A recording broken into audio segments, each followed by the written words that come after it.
नमस्कार साथियों, मैं ओम प्रकाश। कोरोना का दौर चल रहा है, घरों में ही बंद पड़े हुए हैं। आज का जो हमारा विषय है वो है बुराई से बचें।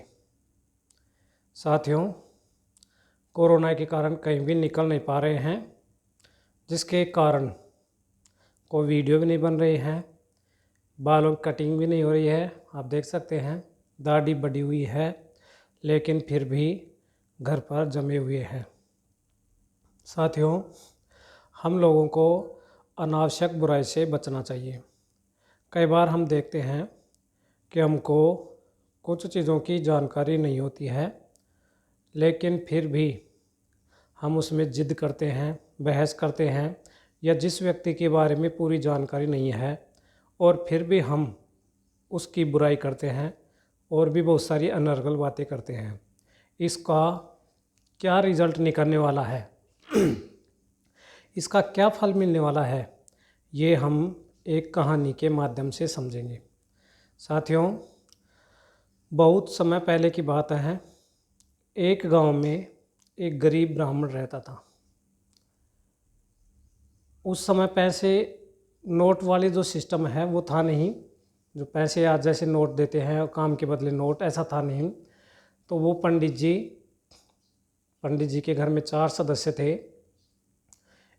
एक उनकी घरवाली, एक उनका लड़का और एक उनकी बेटी। ऐसे 4 सदस्य थे, लेकिन वो गरीबी की हालत में चल रहे थे और वो मंदिर में रह कर के ही अपना गुजारा चला रहे थे। सुबह शाम मंदिर में पूजा करते थे और उस पूजा के बदले जो मिलता था वो, और इसके अलावा जो धार्मिक अनुष्ठान होते हैं पंडित जी जो करवाते हैं वो करवा करके जो भी बदले में मिलता था उससे वो अपना गुजारा करते थे। कहने की बात यह है कि वो गरीब स्थिति से गुजर रहे थे। एक बार क्या होता है कि पंडित जी एक गांव में शादी के कार्यक्रम में जाते हैं, शादी संपन्न करवाते हैं। शादी में खीर मालपुए जो भी बनते हैं, खीर भी बनी थी, मान सकते हैं कहानी में खीर का ही है, खीर बनी थी और अन्य भी पकवान बने थे। शादी का कार्यक्रम संपन्न हो जाता है। दूसरे दिन जब सुबह बेटी की विदाई के बाद में, बेटी की शादी थी दूसरे गांव में, उसके बाद में पंडित जी वहाँ से विदा होते हैं तो दक्षिणा के रूप में उनको कुछ सामग्री पंडित जी को दी जाती है, जिसमें खीर की एक मटकी भर करके भी उनको दे दी जाती है। पंडित जी उस खीर की मटकी को अपने सिर पर रख करके एक स्थान उस स्थान से अपने घर की तरफ चलते हैं। संयोग ऐसा बैठता है कि वो उस मटकी को ढकते नहीं हैं और सिर पर रख करके चलते हैं। बहुत ऊंचाई पर एक चील अपने मुंह में एक बहुत ही जहरीले सांप को लेकर के उड़ रही थी, और संयोग ऐसा बैठा कि वो चील के मुंह से वो सांप छूट करके धरती की तरफ गिर गया और सीधा उस खीर का जो घड़ा था, मटकी थी, उसमें सीधा गिरा और इतनी ऊंचाई से वो गिरा तो वो पैंदे में चला गया। साथियों, पंडित जी अपने घर आ गए। घर आने के बाद में सभी चारों घर वाले हैं जो खीर खाए। सुबह तो लेट आए थे तो सुबह तो खाए नहीं, शाम के समय वो खीर खाए, मंदिर में पहले पूजा की और फिर खीर खाए, और चारों घर वाले हैं जो सो गए। सांप इतना जहरीला था कि उस जहर का प्रभाव सारी खीर में हो गया, और खीर जो सांप है वो पैंदे में पड़ा हुआ था, किसी ने भी देखा नहीं। चारों घर वाले खीर खा करके सो गए और ऐसे सोए कभी उठे नहीं, यानी कि जहर के कारण उन चारों की मौत हो गई। दूसरे दिन पंडित जी और उनका परिवार उठाए नहीं, तो गांव वालों, जब उजाला हो गया, मंदिर में आरती भी नहीं हुई, तो गांव वालों ने देखा कि आज मंदिर है, उसका दरवाज़ा भी नहीं खुला है और पूजा भी नहीं हुई है और पंडित जी भी दिख नहीं रहे, क्या बात है। तो उन्होंने दरवाजे को धक्का दिया। दरवाज़ा अंदर से बंद था, अंदर से बंद होने के कारण खुला नहीं। खूब आवाज़ लगाई, आवाज़ के बाद भी जब वो खुला नहीं तो उन्होंने दरवाजे को तोड़ करके अंदर देखा तो चारों के चारों सदस्य हैं जो मृत मिले हुए थे, मृत मिले उनको, यानी वो मर चुके थे। ये बात तो यहाँ हो जाती है। दूसरी तरफ क्या होता है कि जब यमराज के यमदूत उन चारों की जो मृत आत्माएं थी, जीवात्माएं, उनको लेकर के यमलोक में जाते हैं। सारी कहानी सुनाई जाती है। यमराज जी सोचते हैं कि 4 लोगों की मृत्यु हुई है, इनका दोष मैं किसके सिर पर रखूं। सोच में पड़ गए, कुछ भी निष्कर्ष नहीं निकल पाया। तो अंत में अपने दरबारियों को बुलाते हैं, सभा बुलाई जाती है, सारा किस्सा उनको सुनाया जाता है कि 4 लोगों की जीवात्माएं आई हैं, इनकी मृत्यु का जो दोष है वो किसके सिर पर लगाया जाए। दरबारी भी इस निष्कर्ष पर नहीं पहुंच पाए कि इन जीवात्माओं का मरने का जो दोष है वो किसके सिर पर लगाया जाए। तो वो ब्रह्मा जी के पास में जाते हैं यमराज, सारी कहानी सुनाते हैं और बताते हैं कि ये है, पूरी कहानी सुना देते हैं और ये बताइए अब इन जीवात्माओं का दोष किसके सिर पर रखा जाए। ब्रह्मा जी सोच में पड़ जाते हैं। वो शिव जी का नाम लेते हैं कि हम सबको शिव जी के पास चलना चाहिए।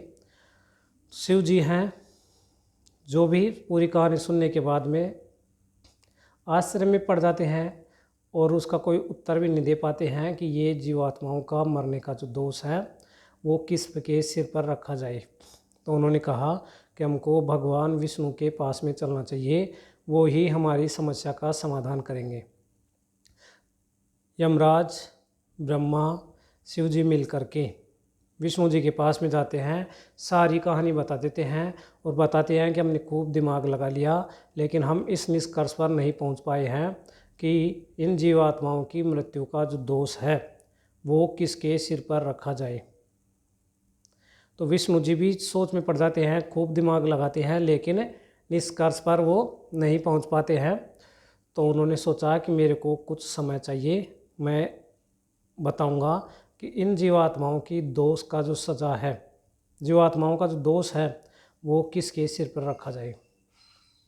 इधर गांव में चर्चा हो जाती है कि पंडित जी गरीब थे और अपनी गरीबी से तंग आकर के, क्योंकि उनका शरीर जहर के कारण नीला हो गया था, तंग आकर के इस पंडित ने पहले अपने बच्चों को जहर खिलाया है, बाद में खुद जहर खा करके अपनी जो यह लीला है, अपना जीवन है उसको ख़त्म किया है।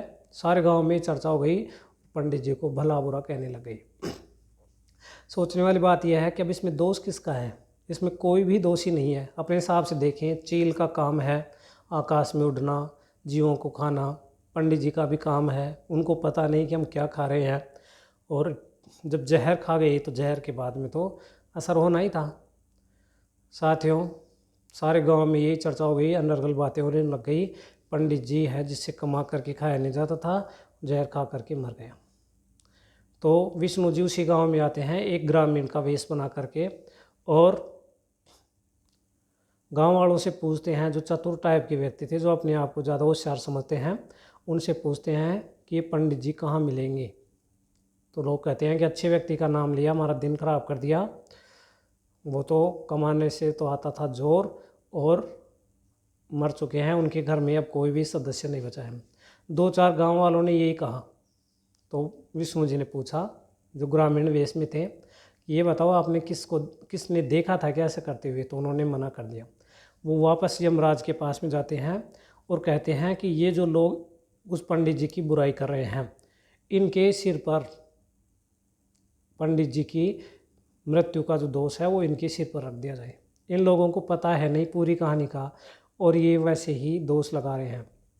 साथियों, हम अपनी दिनचर्या की ज़िंदगी में ऐसे बहुत सारे काम, बहुत सारी बातें होती हैं, हमको पूरी घटना का पता नहीं रहता है, लेकिन फिर भी हम दोष देते रहते हैं। तो ऐसी चीज़ों से हमको बचना चाहिए और बचते हुए अपने जीवन का निर्वहन करना चाहिए। अनावश्यक बुराइयों से तो हमें हमेशा बचना ही चाहिए, लेकिन इनसे भी हमको बचते हुए अपने जीवन का निर्वाह करते रहना चाहिए। इसी के साथ वीडियो हम बाहर बना नहीं पा रहे हैं, इसलिए घर बैठे हुए वीडियो बना रहे हैं।